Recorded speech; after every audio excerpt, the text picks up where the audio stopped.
ሌላ ይሄ እንቅስቃሴ የሳምንት ወሬ ብቻ ትሬንድ ብቻ ሆኖ እንዳይቀር እናንተ ጋር ነው ትሬንድ የሚሆነው። እናንተ ጋር ነው የሳምንት ወሬ የሚሆነው። እኛ 5 ዓመት ሙሉ የሴቶች ጥቃትን ትሬንድ አድርገን የኖርን ሰዎች ነን። ቀነኒ ስትሞት ለሳምንት አውርታችሁ ስትተዋት እኛ አልተውናትም። ሄቨን ስትገደል ለሳምንት ለ2 ሳምንት ለ3 ሳምንት የሄቨን እንኳን ትንሽ አስደንግጧቸዋል አውርታችሁ ስትተዋት፣ ስፔሻሊ አባቷ መጥቶ የሆነ አይነት ወሬ አውርቶ ሲያረሳሳችሁ እኛ አልረሳናት። እኔ አላምርም፣ እኔ ቆሻሻ ነኝ፣ እሷ ግን ቆንጆ ናት። ይህንን አሳዛኝ ንግግር ፈገግ እያለ እንደ ቀልድ የተናገረው ይህ ምጡቅ አእምሮ ያለው ብላቴና ዛኪር ነው። ዛኪር ሰሞኑን ለየት ባሉ ነገሮች ማህበራዊ ሚዲያውን ተቆጣጥሮታል። በተለይም ይህ ቪዲዮ የበርካቶችን ልብ ነክቷል። ዛኪር በአንድ መጫወቻ ስፍራ እየተጫወተ ሳለ እኔ አላምርም፣ እሷ ቆንጆ ናት፣ እኔ ግን ቆሻሻ ነኝ ሲል ተደመጠ። እሺ፣ ይሄ እንደ ማህበረሰብ የደረስንበት ከፍተኛ የሆነ የዝቅታ ደረጃ ነው። በፊት እኔ ሳቅ ሰፈር ውስጥ ሲሄድ እኔ እንግዲህ ፐርሰናሊ አብሮ አደጎች ይሄን ቪዲዮ ልታዩ ትችላላችሁ፣ ታውቁናላችሁ። እኛ ሰፈር ስናድግ ፈረንሳይ ለጋሲዮን ድሮ እኛ ከምንኖርበት ቀበሌ ዝቅ ብለን ወደ 07 ወደ 06 ምናምን ይባላል 11 ቀበሌ እኛ 12 ቀበሌ ላይ እንደዛ ወረድ ስንል ሰላም የተወደዳችሁ ነው የተከበራችሁ ውድ የዩቲዩብ ቤተሰቦች፣ ዛሬም እንደተለመደው አስተማሪና ቁም ነገር አዘል የሆኑ መረጃዎችን ይዤላችሁ ቀርቤያለሁ። ወደ ቪዲዮቹ ከዛ በፊት ግን ለዚህ ቻናል አዲስ ሆናችሁ ቻናላችን ላይክ እና ሰብስክራይብ እንዲሁም የደወል ምልክቷን በመጫን ይህን ቻናል መቀላቀል ትችላላችሁ። ወደ ቪዲዮቹ በመጀመሪያ እንግዲህ ይዤላችሁ የመጣው ቪዲዮ ምንድነው? እንግዲህ እንደምናውቀው ሁሉም የእመቤታችን ድንቅ ተአምር በዓለም ሁሉ እየተሰራጨ ነው። ከነዛም ውስጥ ስለዚህ አንዳንድ ነገር ይዤላችሁ መጥቻለሁ። ተከታትለን እንመጣ። በስውሯ ማርያም ተአምር አይተናል። አይኗ የማያየው እህታችን ዛሬ ከቀኑ 9 ሰዓት ቅባ ቅዱሱን ስትቀባ አይኗ በርቷል። እንግዲህ በአውደ ምሕረቷ በስውሯ ማርያም ገዳም በጣም ደስ ይላል። ሁላችሁም የተዋሕዶ ልጆች ይሄን ቪዲዮ ሼር በማድረግ ላልደረሰው አድርሱ። እናታችን ድንቅ ታደርጋለች። በመጣች በ5ኛ ቀኗ አይኗ በርቶ እንግዲህ በጣም እጅግ ብዙ ህዝብ ከቧት እልልታውን ደስታውን ገልጾ እኛ ደግሞ በአውደ ምሕረት አግኝተናታል። እግዚአብሔር ይመስገን። ለሷ የደረሰች ስውሯ ማርያም ለሁላችሁም ትድረስ። ተመልካቾች ቪዲዮ እንደተመለከታችሁት ነው፣ በጣም ደስ የሚል ነገር ነው። እስኪ እናንተስ ምን ትላላችሁ? ስለ ቪዲዮ የሰማችሁ ሐሳብና አስተያየት ካለ ኮሜንት ላይ ጻፉ። እንዲሁም እመቤቴ ማርያም እኛንም ተስማኝ የልባችንን መሻት ፈጽሚልን እያላችሁ ኮሜንት ላይ ጻፍ አድርጉልኝ። ወደ ቀጣይ ቪዲዮ ነው። በመቀጠል ደግሞ ይዤላችሁ የመጣው ቪዲዮ ምንድነው? እንግዲህ በቅርቡ አንድ የ6 ዓመት ታዳጊ እኔ ቆሻሻ ነኝ በማለት ህዝቡን እያነጋገረና በጣም የሚያሳዝን ያለ ቪዲዮ ይዤላችሁ መጥቻለሁ። ተከታትለን እንመለስ።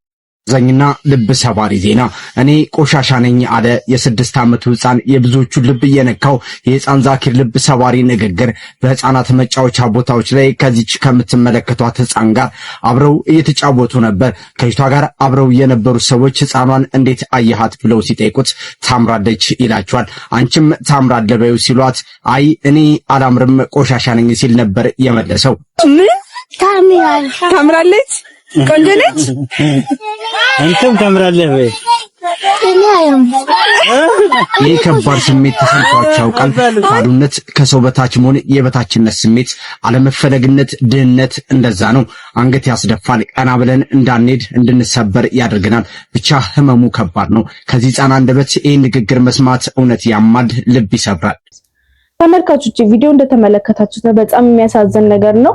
እስኪ እናንተ ስለዚህ የታዳጊ የተሰማችሁ ነገር ምንድነው? የተሰማችሁ ነገር ኮሜንት ላይ አጋሩኝ። ወደ ቀጣይ ቪዲዮ ነው። በመቀጠል ደግሞ ይዤላችሁ የመጣው ቪዲዮ ምንድነው? አንድ ደስ የሚል ዜና ነው። እንግዲህ በቅርቡ አንዲት እናት ልጆችን ባንድ ወልዳለች እና ይሄም ነገር ህዝቡን ሁሉ አስገርሟል፣ መነጋገርም አድርጓል። ስለዚህ አንዳንድ ቪዲዮ ይዤላችሁ መጥቻለሁ። ተከታትለን እንመለስ። 4 ልጆችን በአንድ ጊዜ የተገላገለችው የ26 ዓመት ወጣት መነጋገሪያ ሆናለች። በአዲስ አበባ ከተማ በጥሩነሽ ቤጂንግ ሆስፒታል ነው እንግዲህ ይህ ክስተት ያጋጠመው። የሆስፒታሉ ዳይሬክተርና የጽንስ ስፔሻሊስት ሐኪም ጉዳይ እንግዲህ ከመከሰቱ ከ1 ወር በፊት ጀምሮ ለወጣቷ ክትትል ሲያደርጉላት እንደቆዩ ነው ያሳወቀው። ከዚህ በተጨማሪም ከ3 ወር በፊት እንደዚህ አይነት ተመሳሳይ አጋጣሚ መከሰቱን ያሳውቋል። እንግዲህ በ3 ወር ውስጥ ከሁለት እናት 8 ልጆች በአንድ ሆስፒታል መወለድ ተችሏል ማለት ነው። እናንተ ይህንን አጋጣሚ እንዴት ትገልጹታላችሁ? ሐሳባችሁን ኮሜንት ላይ ጻፉልን። የመረጃ ሌሎች እንደርሼ ማድረጋችሁ እንዳትረሱ። ተመልካቾች ቪዲዮ እንደተመለከታችሁት ነው፣ በጣም ደስ የሚል ነገር ነው። እስኪ እናንተስ ምን ትላላችሁ? እንዴት ብትጸልይ ነው ይሄን ሁሉ ልጅ ባንድ የሰጣት ፈጣሪ? እናንተስ ምን ትላላችሁ? የሰማችሁ ነገር ኮሜንት ላይ አጋሩኝ። ወደ ቀጣይ ቪዲዮ እንሂድ። ተመልካቾች በመቀጠል ደግሞ ይዤላችሁ የመጣው ቪዲዮ ምንድነው? ስለ ጆርዲ በዛብህ ነው። እንግዲህ ጆርዲ በዛብህ ማለት ስለ ሴቶች ፍትህ የምትከራከር ትልቅና ጀግና ሴትና ስለሷም አንዳንድ ነገር ይዤላችሁ መጥቻለሁ። ተከታትለን እንመለስ። ሌላ ይሄ እንቅስቃሴ የሳምንት ወሬ ብቻ ትሬንድ ብቻ ሆኖ እንዳይቀር እናንተ ጋር ነው ትሬንድ የሚሆነው።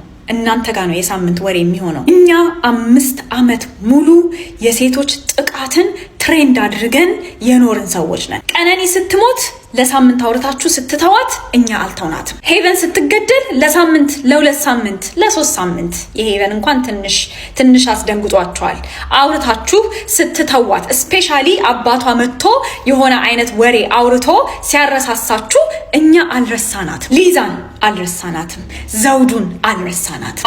ዓመት ከወር ከቀን በየቀኑ ፎቶአቸውን ይዘን ስንጮህ ነው የኖርነው። አሁንም ሃሽታግ ትሰማን በአንድ ሳምንት አናቆመውም። አቆማችሁትም እናንተ ናችሁ የምታቆሙት፣ እኛ አይደለንም። እስከ መጨረሻው ወይ እሺ ወይ እምቢ እስክንባል ድረስ እንቀጥላለን። እምቢ ብንባል ራሱ እሺ እስክንባል ድረስ እንቀጥላለን። ነግሬያችኋለሁ፣ ብቻችንን ብንቀር ራሱ አናቆመውም። ትሬንዲ ከሆነ እናንተ ናችሁ ትሬንድ ያደረጋችሁት፣ አንድ ሳምንት ይዛችሁ ስለምትለቁት የሆነ አይነት የቲክቶክ ድራማ ምናምን ከመጣ። ስለዚህ ንከሺ እንዳትለቂ። ተመልካቾች ቪዲዮ እንደተመለከታችሁት ነው፣ ትክክል ናት። አሁን ያደረግነው እንቅስቃሴ ቻሌንጅ ሊሆን አይገባም፣ እስከ መጨረሻው ልንጋፈጥ ይገባል እና መጋፈጥም አለብን እያለች ነው። ትክክል ናት። እስኪ እናንተስ ምን ትላላችሁ? የተሰማችሁ ሀሳብና አስተያየት ካለ ኮሜንት ላይ አጋሩኝ። ወደ ቀጣይ ቪዲዮ እንሂድ። በመቀጠል ደግሞ እንግዲህ የምናውቀው ዶክተር ሮዳስ እንግዲህ ለኛ ይጠቅመናል ብሎ ያሰበውን ምክር ይዞልን መጥቷል። ስለዚህም አንዳንድ ነገር ይዤላችሁ መጥቻለሁ፣ ትማሩበታላችሁ ብዬ ስላሰብኩ ነው ያመጣሁላችሁ። ተከታትለን እንመለስ። መጪው ዘመን የኛ ዘመን ነው ብዬ አምናለሁ። ለምን መሰለ ይሄ ልልበት የቻልኩት የዓለም አይን ወደዚህ መዞሩ አይቀርም። ለምን ይመስላል? ኤአይ ጥሩ ነገር ነው ብዬ አምናለሁ። መጥፎ ነገርም አለው ግን ሊኖረው ይችላል። እኔ ያልኩበት ምክንያት ምንድነው? የታመቁት ነገሮችን ሁሉ ከፈተ። ሰዎች አክሰስ እንዳያደርጓቸው የተለያዩ ነገሮች ተዘጋግተው የነበሩት ነገሮች ተከፋፈቱ፣ ተጣሰ። ዓለም ምን መጣሁን ዝም ብለህ ተመልከት እስቲ። የውጭ ሀገር ፖድካስቶችን በብዛት ማየው የውጭ ፖድካስቶች ያለው ስለ ሄኖክ መወያየት ጀምረዋል። በጣም ከምትለው በላይ በጣም ኢትዮፒክ ካኖን፣ የኢትዮጵያ ቀኖና፣ 88 ቡክስ፣ የቡክ ኦፍ ሄኖክ ታውዘንድስ። እኔ ይሄ በጣም ያሰጋኝ ነው። ለምን እንደሆነ ታውቃለህ? ቀጣዩ ዘመን በጣም በቅርብ ዓመታት እንደ ፕሪዲክሽን እንዳታደርግ ነብይና ማላቅም የበውቀት ሰው ነኝ። እሺ፣ ቀጣዩ ዘመን የኔ ፊልም ጉዳይ የሚነሳበት ወቅት ነው። አትጠራጠር። የዩኤፍኦ ጉዳይ የአሜሪካ መንግስት ወርለድ እየገለጠው ነው። እነዚህ ኢንቲቲስ ምንድን ናቸው? ሱፐርናቹራል ቢንግስ ምን ናቸው? ስለዚህ ብቸኛ ሶርስ የሆነው የሄኖክ መጽሐፍ ነው። የሱ ባለቤት ደግሞ ኢትዮጵያ ናት። አሁን ዓለም ሁሉ የሚሰራው ፖድካስት ላይ እነዚህ ምንድናቸው? ዩኤፒ ይላል፣ ዩኤፍኦ ይላቸዋል፣ ኤሊያኖች ይላቸዋል፣ ኔፍሊሞች ደግሞ አሉ፣ 200 የወረዱ አሉ። መንፈሳቸው የት ነው ያለው? በጣም ከባድ ይሹ ነው ራሱን ችሎ። አሁን ይሄ የሚነሳበት ወቅት ነው። በጣም ሊገባን ይገባል። መጪው ዘመን እንደምናስበው አይደለም። ይሄ አሁን ሆነን መረዳት ያስፈልጋል። አሁን ገና ነን፣ አላወቅነውም። የሚመጣው ጎርፍ በጣም ከባድ ስትሬንጅ ነገሮች አሉ። ይሄ የኤአይ ጉዳይ እንደ ቀላል የምታየው ነገር አይምሰልህ። ይዞ የሚመጣቸው ነገሮች አሉ። በተለይ ደግሞ የዩኤፍኦ ጉዳይ የኔፍሊም ጉዳይ መቀስቀሱ አይቀርም። ሰው ሰልችቶታል። አሁን ሱፐርናቹራል ነገር ፈለገ። የአኳሪየስ ነው። ሰለቸው፣ መብላት መጠጣት ሰለቸው፣ መዝናናትም ሰለቸው፣ ጭቅጭቁም ሰለቸው። አሁን ኤአዩ ሲመጣ ትንሽ ዲሜንሽን ጨመር ማድረግ ተነስቶ የማያውቁት ጉዳዮች እየተነሱ ነው። ይሄ ሲነሳ ደግሞ የኢትዮጵያ ዘመን ቀመር መነሳቱ፣ የኢትዮጵያ ፊደል መነሳቱ፣ አልፎ ተርፎ የኢትዮጵያው መጽሐፍ ሄኖክ መነሳቱ አይቀሬ ስለሆነ ከአሁኑ ነው መዘጋጀት ያለብን። አይቀሬ ነው ይሄ ጉዳይ። ለዚህ ነው እኔ ደጋግሜ ተናግሬያለሁ። አሁን በሃይማኖት ቦታ ስትሄድ ክርክር ነው፣ ጭቅጭቅ ነው፣ ብዛ ነው፣ በለው ነው። የሆነ ነገር ሲመጣ ግን ምንም ነገር ላይኖር ዝግጅት ይፈልጋል። ዛሷ እኔ እናንተ ብዙ ነገር ሰርተናል ከዚህ ቀደም ብለን ከመሬት በታች ስላለ እና ሄዶ ግን ሄኖክ ይመጣል። ቁልፉ እዛ ላይ ነው። ሀገሪቱ ትነሳለች። መልሳችሁ ምንድነው መባላችን አይቀርም። ስለዚህ በዓለም አቀፍ ጉባኤ ጭምር የሚያቀርብ መተንተን የሚችሉ ትውልዶችን ማውጣት አለብን። በጣም መቅረጽ አለብን። ኢቭን ተሟክተው ይሄ ዲክሽነሪዎቹ ዊኪፒዲያ ላይ የተሳሳተ ኢትዮጵያ ጁሊያን ኢትዮጵያ ግብጽ የሚል መታረም ጭምር አለበት። ሚያርሙ ኖ አይደለም ብለው መሰረታዊ ነገር አውጥተው ይሄ ግዴታ ነው። ይሄ ካልሆነ መጪው ጊዜ ወደኛ ነው ነገሩ የሚመጣው። አትጠራጠር። ተመልካቾች ቪዲዮ እንደተመለከታችሁት ነው እንግዲህ እንደተማርንበት ተስፋ አደርጋለሁ። እስኪ እናንተ የተሰማችሁ ሐሳቡና አስተያየት ካለ ኮሜንት ላይ መጻፋችሁን አትርሱ። ወደ ቀጣይ ቪዲዮ እንሂድ። አንድ ታዋቂ አትሌት እንግዲህ ጋዜጣዊ መግለጫ እየተደረጋላት ያለ በአማርኛ መናገር በጣም ተቸግራ ነበር። በዛም መካከል እንግዲህ ጋዜጠኛው አትፍሪ፣ በምትችው ቋንቋ ተናገሪ በማለት ነፃነት እንዲሰማት በልበ ሙሉነት እንድታወራ ገፋፍቷታል። ይሄ ቪዲዮም እንግዲህ ብዙ ሰዎችን አስደንቋል። ስለዚህ አንዳንድ ነገር ይዤላችሁ መጥቻለሁ። ተከታትለን እንመለስ። ከወርቅ ሜዳሊያው በላይ የብዙዎችን ስሜት የነካው ድንቅ ኢትዮጵያዊነትን ያሳየ አጋጣሚ አልማዝ በ3000 ሜትር መሰናክል ፍጻሜ አሸንፋ ወርቅ ካበሰረችን በኋላ በቃለ መጠይቅ ወቅት የተከሰተው ድንቅ አጋጣሚ ሁላችንንም አስደምሟል። እድል አጋጣሚ ነው ማገኘው። እግዚአብሔር ተመስገን። አልማዝ አማርኛ የመጀመሪያ ቋንቋ ባለመሆኑ ውድድሩን እንዴት አገኘሽው ተብላ ስትጠየቅ እየተጨነቀች የውስጧን ባይገልጽም አጭር መልስ ሰጠች።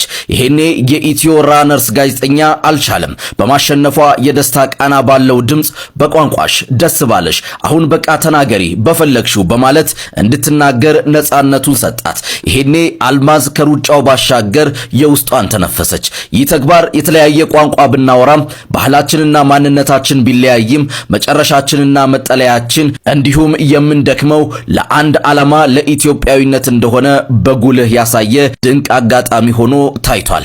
አልማዝ ላስመዘገበችው የወርቅ ድል እንዲሁም ለጋዜጠኛው የላቀ ምስጋናና አድናቆት ይገባቸዋል። እናንተስ ስለዚሁ ልብ የሚነካ አጋጣሚ ምን ትላላችሁ? ሐሳባችሁን አጋሩኝ። ተመልካቾቼ ቪዲዮ እንደተመለከታችሁት ነው። በጣም ደስ የሚል ነገር ነው። እስኪ እናንተ ስምንት ሰማችሁ ስለ ቪዲዮ ሰማችሁ ሐሳብና አስተያየት ካለ ኮሜንት ላይ አጋሩኝ። ወደ ቀጣይ ቪዲዮ በመቀጠል ደግሞ ይዤላችሁ የመጣው ቪዲዮ ምንድነው? ሰመረ ባሪያው እንግዲህ በጣም ደስ የሚሉና አስተማሪ የሆኑ ቪዲዮችን ይዞልን እንደሚመጣ ሁላችንም እናውቃለን። ከነዛም መካከል እንግዲህ አንዱ መርጬ ይዤላችሁ መጥቻለሁ። ተከታትለን እንመለስ።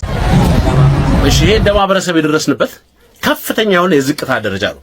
በፊት እኔ ሳቅ ሰፈሩ ሲሄድ እኔ እንግዲህ ፐርሰናሊ አብሮ አደጎች ይሄን ቪዲዮ ልታዩ ትችላላችሁ፣ ታውቁናላችሁ። እኛ ሰፈር ስናድግ ፈረንሳይ ለጋሲዮን ድሮ እኛ ከምንኖርበት ቀበሌ ዝቅ ብለን ወደ 07 ወደ 06 ምናምን ይባላል 11 ቀበሌ እኛ 12 ቀበሌ ላይ እንደዛ ወረድ ስንል ተደብቀን በትምህርት ሰዓት አይታሰብም ጭራሽ።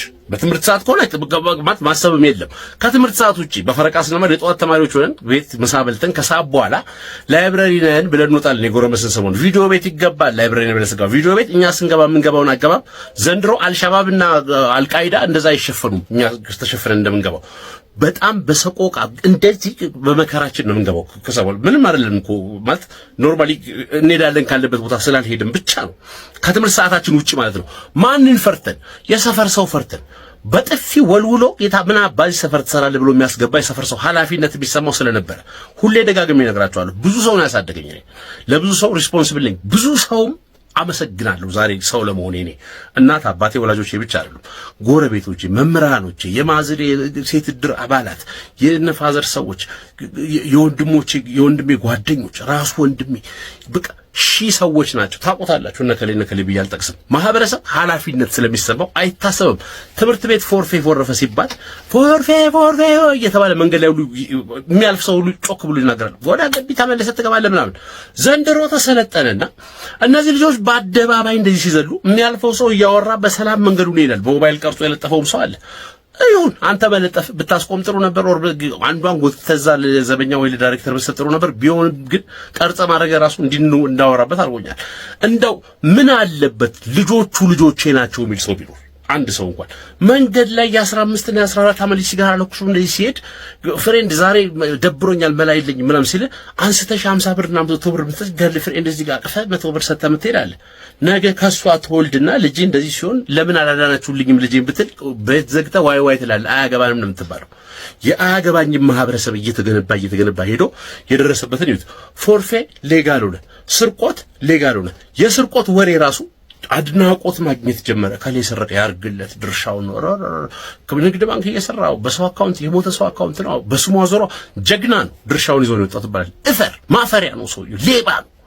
እንዲህ የሚል ሰው እንኳን የለም። አሁን እነዚህ ልጆች ሲወርዱ እኔ በዛ በር ላይ አልፌ ቢሆን እንዴት አጠናፍሬ እንደማስገባሽ አይ ነበር። ጊዜ ጦር ሰራዊት አንቺ ከፈልግሽ ዘመድ ካለሽ አያገባኝም። የሚያረጋውን አረጋለሁ እንዳላፊነት። ምን አለ አንድ ትልቅ ሰው ቆሞ፣ ትልቅ ሰው ቆሞ መለቻው ይሄ እኮ ሜሪቱ እኮ ነው የትልቅ ሰው።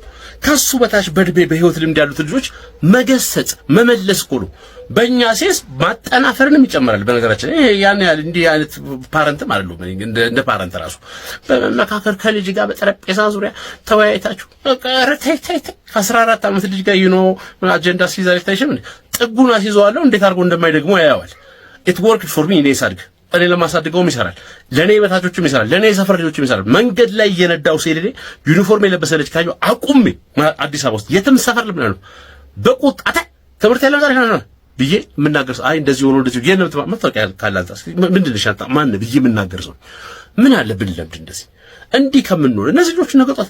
አሁን ይሄ ሁሉ ወጣት እንዲየጮህለት ያለ ነው እየጮኩበት ያለው ይሄ ሁሉ ወጣት ከ20 ዓመት በኋላ እድሜ ስትሆን ከኖሩን እዚህ ሀገር ውስጥ ሚኒስተር የሚሆነው ከነዚህ ወጣት ውጪ ይሆናል። ከኡጋንዳ እናመጣ ወይ ከኬንያ ወይ ከሞምባሳ ወይ ከሩዋንዳ እናመጣ ማለት ሚኒስተር፣ አድሚኒስትሬተር፣ ፖሊስ ቺፍ፣ ጠቅላይ ሚኒስተር፣ ውጭ ጉዳይ ሚኒስተር ምናምን አገሪቷን ራን የሚያደርጉ የተለያዩ ቦታዎችን የሚይዙት ልጆች ከዚህ አሁን በ20ዎቹ መጀመሪያና በ10ዎቹ መጨረሻ ካሉ ልጆች መሃል ነው የዛሬ 20 ዓመት 30 ዓመት እንደዚህ በየአጥሩ እየዘለሉ እንትን ያሉትን እንደዚህ በየቲክቶኮች ማትረብ ሀገር እያሉ የሚያዋርዷትን ሀገር በእጃቸው ከሰጠናቸው በኋላ ምንድነው የሚያደርጓት?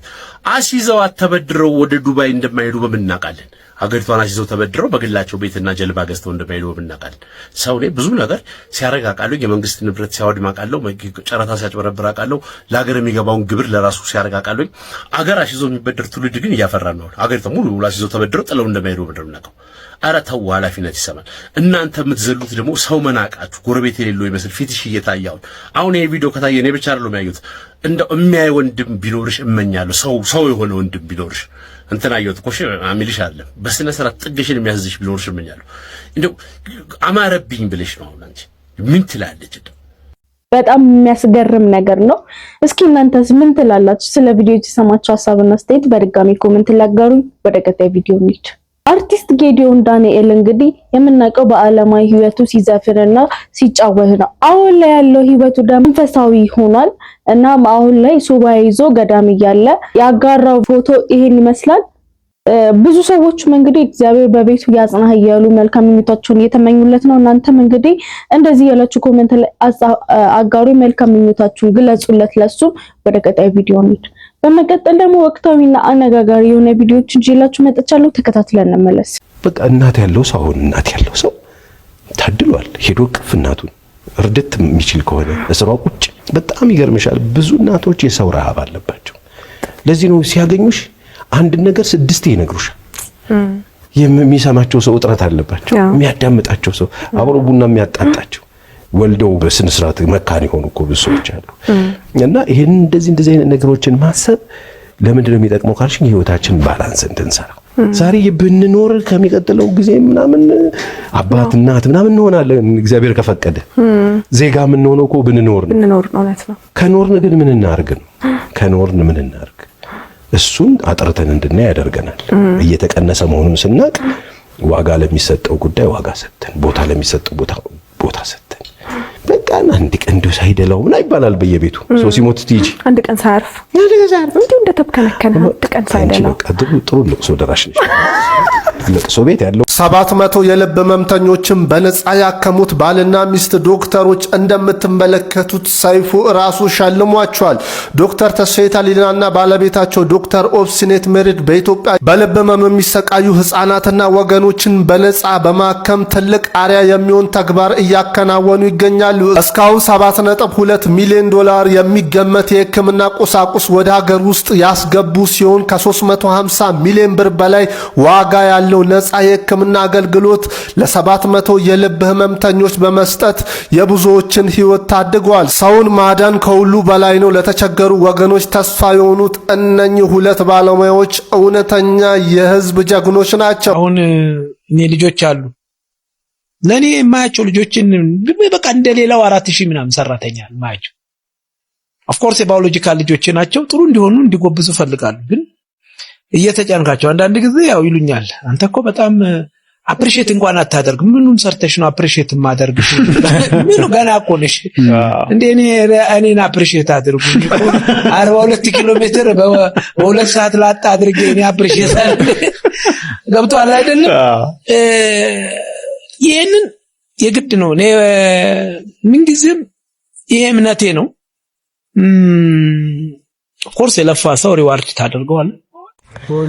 ሰላም እንዴት ናችሁ? ናፍቆት ነኝ። ትላንትና ቲክቶክ ላይ አንድ ቪዲዮ ሼር አድርጌ ነበርና ከ8 ዓመታት በፊት ባለቤቴ ከበድ ያለ ሰርጀሪ አድርጎ ነበረ። ትላንት በትክክል ቀኑ 8 ዓመት የሆነው ነበርና ቀኑን ለማሰብ እግዚአብሔር በእኛ ህይወት ስለሰራልን ነገር ምስክርነት ለመስጠትና ለማመስገን ነበር ያንን ቪዲዮ ፖስት ያደረኩት። ግን ብዙ ሰው ካፕሽን አላየም፣ ለምን እንደሆነ አላውቅምና የአሁን እየመሰላቸው በጣም ብዙ ሰዎች ተጨንቀው መልእክት እየላኩልኝ ነበር። ለሁሉም መልስ መስጠት ስላልቻልኩኝ ነው። የአሁን አይደለም፣ እግዚአብሔር ይመስገን፣ ክብሩን እግዚአብሔር ይውሰድ። አልፏል። 8 ዓመታት ተቆጥረዋል። ባለቤቴ በጣም በጥሩ ጤንነት ላይ ነው ያለው። ይሰራል፣ ይወጣል፣ ይገባልና ያንን ቪዲዮ ሼር ያደረኩት የተደረገልን በጣም ብዙ ነው። በየቀኑ እግዚአብሔርን ስለዛች ነገር ስላደረገልን ነገር አመሰግነዋለሁና ያንን ምስክርነት መስጠት አለብኝ ብዬ ስላመንኩና በፈተና ውስጥ ላሉ ሰዎች ደግሞ ትንሽ የተስፋ ጭላንጭል ከሆነ ብዬ ነው። አመሰግናለሁ።